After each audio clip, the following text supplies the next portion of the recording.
शिरोळ तालुक्यातील अर्जुनवाड परिसरात भरधाव हार्वेस्टरच्या धडकेत मोटारसायकल स्वाराचा मृत्यू झाल्याची धक्कादायक घटना घडली।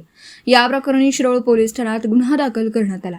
याबाबत घटनास्थळावरून मिळालेल्या माहितीनुसार रुस्तुम आदिल शाह बुरान सध्या राहणार मिरज, मूळ गाव कनवाड, तालुका शिरोळ, हा कनवाड येथील उर्सानिमित्त कनवाड या ठिकाणी आला होता। शुक्रवारी सकाळी कुटुंबियांना सोडण्यासाठी मिरज येथे जाऊन परत कनवाडकडे येत असताना अर्जुनवाड येथील अर्जुनेश्वर मंदिर या ठिकाणी अपघाती निधन झालं।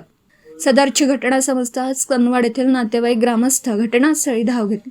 पंजाब राज्यातील मनप्रीत सिंग धरमसिंग हा हार्वेस्टर मशीन भरधाव व निष्काळजीपणे चालवत असताना समोरून येणाऱ्या MH10 EW 8079 या क्रमांकाच्या सुझुकी मोटारसायकलला जोरदार धडक दिली। या अपघातात मोटारसायकलवरील रुस्तुम आदिल शाह बुरान वय वर्ष 48 राहणार दर्गा चौक कनवाड यांना गंभीर दुखापत झाली। डोक्याला व कानातून रक्तस्राव झाल्याने त्यांचा जागीच मृत्यू झाला।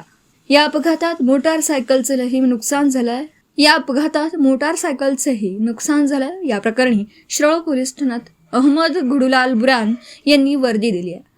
अधिक तपास पोलीस करीत आहेत। दरम्यान या घटनेनंतर ऐन उर्सामध्ये कनवाड या ठिकाणी शोककळा पसरली। मराठी न्यूज साठी शिरोळहून दिलीप कोळी। दिवसभरातील घडामोडींचा आढावा घेण्यासाठी पाहत रहा N24 मराठी न्यूज चॅनल।